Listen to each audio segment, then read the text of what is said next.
जय भीम दोस्तों, मैं रजत मौर्य आप सभी का स्वागत करता हूं बहुजन साहित्य के इस यूट्यूब चैनल पर। आमतौर पर हम इस चैनल पर किताबों की व्याख्या करते हैं, किताबों पर चर्चा करते हैं। आज हम चर्चा करेंगे एक ऐसी महान शख्सियत के विचारों की जो कि इस देश की प्रथम महिला शिक्षिका बनी, जिन्होंने अपने जीवन में कई संघर्ष किए, जिन्होंने शूद्रों के लिए, महिलाओं के लिए, बच्चों के लिए कई सारे स्कूल खोले। खैर, उनकी जीवनी के ऊपर हम चर्चा नहीं करेंगे। उन्होंने अपनी कविताओं के माध्यम से अपने जो विचार रखे, उनके ऊपर आज हम इस वीडियो में चर्चा करेंगे। नाम आप लोग समझ ही गए होंगे। आज हम चर्चा करेंगे माता सावित्रीबाई फूले के विचारों के बारे में। उनकी कविताओं को पढ़कर समझने की कोशिश करेंगे कि वो आज से इतने 150 साल पहले, लगभग 150 साल पहले किस तरह के विचार समाज में रख रही थीं और किस तरीके से आधुनिक भारत की नींव में एक मजबूत ईंट का काम कर रही थीं। अगर आप लोग चाहते हैं बहुजन साहित्य लगातार इसी तरीके से अपना काम करता रहे, तो बहुजन साहित्य को आपसे उम्मीद है कि आप लोग बहुजन साहित्य की आर्थिक मदद करें। आर्थिक सहयोग के लिए यहां पर मेरे अकाउंट डिटेल आपको शो हो रहे होंगे, उसके माध्यम से आप जितनी भी चाहें उतनी समर्थन राशि हमें भेज सकते हैं। अगर आप लोगों ने अभी तक बहुजन साहित्य की बाकी की प्लेलिस्ट को फॉलो नहीं किया है तो उसको फॉलो कीजिए। गुलामगिरी के ऊपर अलग से एक प्लेलिस्ट बना रखी है, उसको जाकर आप वॉच कीजिए, सुनिए, समझिए। गुलामगिरी अगर आप लोगों ने अभी तक नहीं पढ़ी है तो वो आपके लिए बहुत ही मददगार साबित होगी। बस आपकी एक बहुत ही इंपॉर्टेंट किताब है जिसका रिव्यू मैंने अभी रिसेंटली अपनी वेबसाइट पर पोस्ट किया था। अगर आप लोगों ने नहीं वो पोस्ट पढ़ा है, रिव्यू नहीं पढ़ा है, तो आप लोग, लिंक आपको नीचे डिस्क्रिप्शन बॉक्स में मिल जाएगा। उस किताब के ऊपर तकरीबन मैं 35 से 40 वीडियो बना चुका हूं और उस किताब का जो जितनी सारी वीडियोज हैं सबको एक अलग से प्लेलिस्ट में डाल दी हैं, तो आप लोगों को देखने में, ढूंढने में कोई दिक्कत नहीं होगी। तो आप जाइए, वो वीडियोज भी जाकर देखिए। काफी अच्छी ज्ञानवर्धक वीडियोस हैं। बाबा साहब ने बहुत ही मेहनत करके उन किताबों को लिखा था। वीडियो शुरू करने से पहले आप सभी से निवेदन है कि वीडियो को अंत तक देखिएगा, पूरा देखिएगा, शेयर जरूर कीजिएगा, कमेंट जरूर कीजिएगा। अच्छा ना लगने का तो कोई सवाल ही नहीं है, क्योंकि यहां पर मेरे विचारों की बात नहीं हो रही है।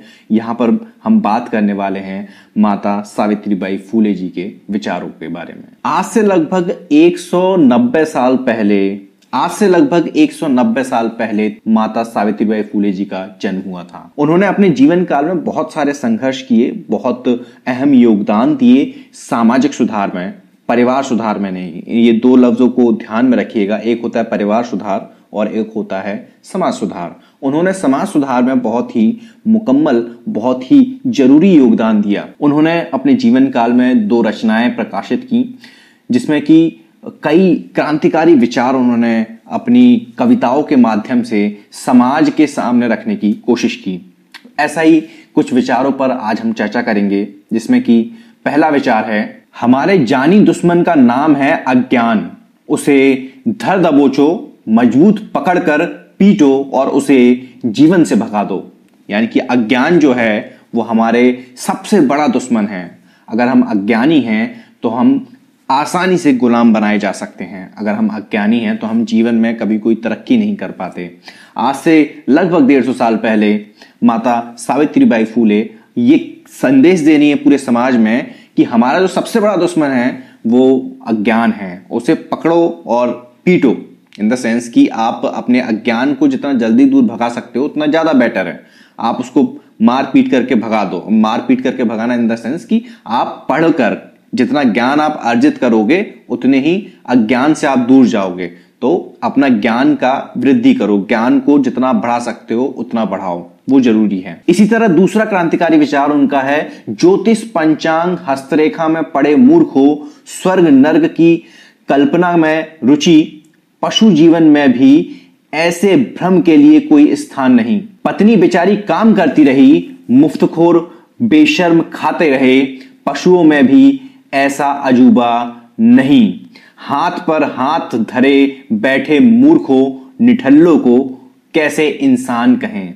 यहां पर माता सावित्रीबाई फूले 2 तरह के चीजों पर वार कर रही हैं। पहला अंधविश्वास, जहां पर लोग ज्योतिष और पंचांग, हस्तरेखा, हाथों की लकीरों पर विश्वास करते हैं। दूसरा, यहां पर बात करेंगे पत्नी बेचारी काम करती रही। यहां पर जो पेट्रियार्की है, हम देखते हैं कि आमतौर पर घर के जितने सारे काम होते हैं वो महिलाओं को ही करने पड़ते हैं। अब 21वीं सदी में जो युवा पीढ़ी है वो थोड़ा सा बदलाव देखने को मिलता है हमें कि जहां पर कि पुरुष भी घर के कामों में हाथ बटा रहे होते हैं और घर के काम को भी काम का दर्जा मिलने लगा है कुछ हद तक। हालांकि गांव में या इंटीरियर में आप जाएंगे तो वहां पर ऐसा देखने को नहीं मिलेगा। ये विचार उनके कब के हैं? आज से लगभग 150 साल पहले वो ये विचार रख रही हैं। तो आप समझ सकते हैं कि उस समय भी हमारे जो पुरखे थे बहुत ही रैशनलिस्ट थे। उनकी समझ सिर्फ जाति को ही खत्म करने की नहीं थी, उनकी समझ पितृसत्ता को भी खत्म करने की थी और समानता स्थापित करने की थी। समानता ना सिर्फ वर्गों में, समानता पुरुष और स्त्री में भी, क्योंकि इस देश का बहुत ही विकृत, बहुत ही घिनौना इतिहास रहा है पितृसत्ता के मामले में और महिलाओं के अधिकारों के मामले में। हालांकि पूरी दुनिया का ही रहा है, लेकिन भारत में जिस तरह से पितृसत्ता वर्क करती है, जिस तरह से पितृसत्ता काम करती है, वो बहुत ही अनूठा तरीका है। यहां पर महिलाओं को दबाने के लिए नए नए तरीके इजाद किए जाते हैं और फिर बचपन से ही उनके जहन में बिठा दिए जाते हैं। गौर से अगर आप देखेंगे तो आपके घर में भी कुछ इस तरह का काम चल रहे होंगे। कुछ अगर आपने ऑब्जर्व किया हो तो नीचे कमेंट बॉक्स में कमेंट जरूर करके बताइएगा मुझे। इसी तरह का तीसरा विचार है उनका, शूद्र और अतिशूद्र अज्ञान की वजह से पिछड़े, देवधर्म, रीति रिवाज, अर्चना के कारण अभावों से घिरकर कंगाल हुए। मतलब जो शूद्र और अतिशूद्र हैं वो अज्ञान की वजह से पिछड़े रहे। धर्म और देव, रीति रिवाज और अर्चना यानी पूजा अर्चना के कारण वो उनके पास जो संसाधन थे वो कम होते गए और वो कंगाल हो गए। ये चीज समझिए कि हमारे पुरखे बहुत ही क्रांतिकारी विचार हमारे बीच रखना चाहते थे, लेकिन हम लोगों ने अपने पुरखों को कभी तवज्जो नहीं दी। हम जब भी बात करते हैं तो बाबा साहब तक सिमट कर रह जाते हैं, लेकिन माता सावित्रीबाई फूले को या ज्योतिबा फूले को या फातिमा शेख को, हम ऐसे क्रांतिकारी लोगों को याद बहुत कम करते हैं। जो इलीट जो तबका है हमारे बीच का, बहुजन तबके का, जिसके पास की आज की डेट में एंड्रॉयड फोन है, कुछ संसाधन हैं, उन तक तो वो लोग तो बात करते हैं इन सभी लोगों की, लेकिन जो पिछड़ा हुआ जो वर्ग है, जहां तक कि आज तक सही तरीके से इंटरनेट नहीं पहुंचा, इंटरनेट पहुंचा भी है तो उन्हें नहीं पता कि किस तरीके से उसको अपने हित में यूज करना है, उन लोगों को आज भी इन सारी चीजों के बारे में नहीं पता। अगर आप लोग चाहते हैं कि सभी तक इस तरह की नॉलेज पहुंचे तो वीडियो को शेयर जरूर कीजिएगा। नीचे जो एक सब्सक्राइब बटन है, अगर वो रेड दिखाई दे रहा है तो उसको दबाकर ग्रे कर दीजिए और बगल में बेल आइकन दिखाई दे रहा होगा, उसको भी क्लिक करके ऑल नोटिफिकेशन पर क्लिक कीजिएगा, जिससे कि जब भी मैं वीडियो शेयर करूं आप लोगों के साथ तो आप लोगों को उसके नोटिफिकेशन मिल जाएं। इसी तरह का अगला विचार है, 2000 साल पुराना शूद्रों से जुड़ा है एक दुख, ब्राह्मणों की सेवा की आज्ञा देकर झूठे मक्कार स्वयं घोषित भूदेवों ने पछाड़ा है। मतलब ये जो माता सावित्रीबाई फूले अपने विचार में कह रही हैं कि शूद्रों से जुड़ा हुआ एक बहुत बड़ा दुख है जो कि लगभग 2000 साल पुराना है, वो है ब्राह्मणों की सेवा की आज्ञा। क्योंकि ब्राह्मणों ने शूद्रों को क्या कहा कि तुम ऊपर के जो 3 वर्ण हैं उनकी सेवा करोगे, और खुद को स्वयं यानी कि ब्राह्मणों ने खुद को भूदेव घोषित कर दिया और जो बाकी जो शूद्र थे उनको पछाड़ दिया। इसी तरह का अगला विचार है, हल जो चलावे खेती जो करे वे मूर्ख होते हैं, कहे मनु। यानी कि जो हल चलाते हैं, जो खेती करते हैं, मनु के अनुसार वो क्या है, वो मूर्ख हैं। मत करो खेती, कहे मनुस्मृति। मनुस्मृति क्या कहती है कि खेती मत करो। धर्माज्ञा की करें घोषणा ब्राह्मणों की, धर्माज्ञा के द्वारा घोषणा की है ब्राह्मणों ने। तो अब आप खुद सोचो कि मनुस्मृति जब ये कह रही है कि खेती मत करो, या फिर आप देखेंगे जिनको शूद्र कहा जाता है वो सारे किस तरह के कामों में लिप्त हैं, किस तरह के काम वो करते हैं।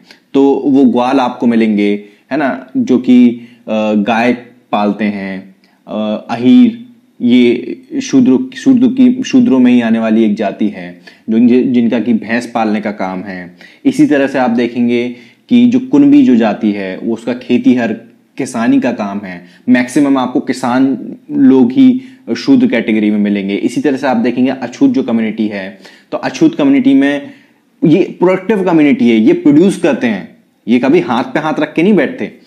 लेकिन मनुस्मृति ने, जैसे मैं एक उदाहरण दूंगा कि जो चमार जाति जो है वो चमड़ा बनाने का काम करती है, और चमड़ा आप प्राचीन काल से लेकर आधुनिक काल तक चमड़े का इस्तेमाल पता नहीं किस किस जगह पर किया गया है, लेकिन कभी भी उसको क्रेडिट नहीं दिया गया। मनुस्मृति ने इन सारे कामों को अछूत घोषित कर दिया, एकदम छद्म घोषित कर दिया, कहा कि ये काम बेकार काम है। समझ रहे हो? तो किस तरीके से मनुस्मृति ने हमारे शूद्र अतिशूद्रों को एकदम निकृष्ट और समाज बाहर कर दिया कि ये सारे खराब काम करते हैं, जबकि हमारे जो पुरखे थे वो सारे प्रोडक्टिव काम करते थे। हम जरूरी काम कर रहे थे, लेकिन उन जरूरी कामों को उन्होंने खराब घोषित कर दिया। आप देखेंगे पूरे बाहर की कंट्री में अगर आप जाएंगे तो वहां धोबी को खराब काम नहीं कहा जाता। वहां जो जमादार का काम है, साफ सफाई करने का जो काम है, उसको खराब नहीं समझा जाता। वहां पे पशुपालन के काम को खराब नहीं समझा जाता। वहां पर नाई के काम को खराब नहीं समझा जाता, लेकिन भारत के अंदर समझा जाता है। ये क्या ये कहां से ये विचार प्रचलित होता है, कहां से इसका संचालन होता है? तो वो होता है मनुस्मृति से। इस विचार में माता सावित्रीबाई फुले मनुस्मृति के ऊपर एक आघात करती हैं, उसके ऊपर एक प्रश्न चिन्ह लगाती हैं। माता सावित्रीबाई फुले की एक बहुत ही अच्छी कविता है, उसे मैं आप लोगों के सामने पढ़ के बताऊंगा, जिसमें कि वो अंग्रेजी भाषा का महत्व समझाने की कोशिश कर रही हैं। अंग्रेजी भाषा बहुत ही जरूरी है, आज की डेट में भी जरूरी है और उस समय भी जरूरी थी। आज की डेट में भी हम देखते हैं कि हमारे जो लोग हैं, मैं खुद भी बहुत अच्छी इंग्लिश नहीं आती मुझे, और मैं जिस परिवेश से आता हूं, जिस समाज से मैं निकल कर आता हूं, वहां पर बहुत सारे लोगों को इंग्लिश नहीं आती, वो केवल हिंदी तक ही लटके हुए हैं। और जो हमारी गवर्नमेंट है या जो कट्टरपंथी लोग हैं या हमारे समाज के लोग जिनसे इन्फ्लुएंस होते हैं, जिनसे प्रभावित होते हैं, वो संस्कृत के ऊपर और हिंदी के ऊपर ज्यादा जोर देते हैं। इंग्लिश को वो बोलते हैं कि ये तो हमारी भाषा नहीं है, खराब भाषा है, जबकि English is the language of knowledge. दुनिया का सबसे अच्छा ज्ञान आपको इंग्लिश भाषा में ही मिलता है। कविता कुछ इस प्रकार है। अंग्रेजी मैया अंग्रेजी वानई, शूद्रों को उत्कर्ष करने वाली पूरे स्नेह से। अंग्रेजी मैया अब नहीं है मुगलाई, और नहीं बची है अब पेशवाई मूर्खशाही। अंग्रेजी मैया देती सच्चा ज्ञान, शूद्रों को देती है जीवन, वह तो प्रेम से। अंग्रेजी मैया शूद्रों को पिलाती है दूध, पालती पोसती है मां की ममता से। अंग्रेजी मैया तूने तोड़ डाली जंजीर पशुता की, और दे दी मानवता की भेंट सारे शूद्र लोक को। तो इस कविता के अंदर आप समझ गए होंगे कि एक जो लैंग्वेज है, जो अंग्रेजी भाषा जो है, वो किस तरीके से कितनी जरूरी है। यहां पर अंग्रेजी मैया लिखा है, तो भाषा का यहां पर जिक्र उन्होंने नहीं किया, लेकिन मैं इसको भाषा के संदर्भ में ले रहा हूं। हो सकता है कि माता सावित्रीबाई फुले इसको दोनों संदर्भों में ले रही हैं, अंग्रेजी सरकार के संदर्भ में भी और अंग्रेजी भाषा के संदर्भ में भी। तो अगर मुझसे कोई भूल चूक हुई हो इसको समझने में, तो मैं आपसे क्षमा चाहूंगा। मैंने दोनों ही आपको संदर्भ समझा दिए हैं। इसी तरह माता सावित्रीबाई फुले की कविता का एक और अंश है कि पत्थर को सिंदूर लगाकर और तेल में डुबोकर जिसे समझा जाता है देवता, वह असल में होता है पत्थर। और ये मतलब आप इस चीज को समझिए कि हमारे जो लोग हैं वो आज तक इस चीज को समझने के लिए तैयार नहीं है कि एक पत्थर को आज की डेट में तो खैर उसको तराश दिया जाता है, लेकिन कई जगह आपने देखा होगा कि रोड के किनारे सिंदूर लगाकर और वहां पर रख दिया है, लोग वहां पर जा रहे हैं, प्रसाद चढ़ा रहे हैं। पढ़े लिखे लोग जाकर प्रसाद चढ़ा रहे हैं, मतलब अनपढ़ की बात नहीं कर रहा हूं, पढ़े लिखे लोग जाकर प्रसाद चढ़ा रहे हैं, लेकिन हकीकत में तो पत्थर ही है ना। इसी तरह उनकी कविता का एक और अंश है कि यदि पत्थर पूजने से होते बच्चे, तो फिर नाहक नर नारी शादी क्यों रचाते। मतलब अगर पत्थर पूजने से बच्चे होने लगते, आपने सुना होगा कि इस देवी बच्चे नहीं हो रहे तो इस देवी के यहां चले जाओ और उस देवी की पूजा करो, वहां पर बकरा चढ़ा दो, फलाना ठिकाना, 10 बातें रहती हैं। क्योंकि मैंने आपको कई बार बताया कि मैं जिस परिवेश से आता हूं वहां पर अंधविश्वास की जड़ें बहुत गहरी हैं, तो वहां ऐसे सारे लोग काम करते रहते हैं। लेकिन हकीकत में टेक्निकली ऐसा हो सकता है क्या? नहीं हो सकता। हालांकि बच्चे पैदा करने के लिए शादी करने की भी जरूरत नहीं होती है, लेकिन समाज की एक व्यवस्था है, उस व्यवस्था के अंदर शादी के बाद बच्चे होते हैं तो उस बच्चे को जायज माना जाता है।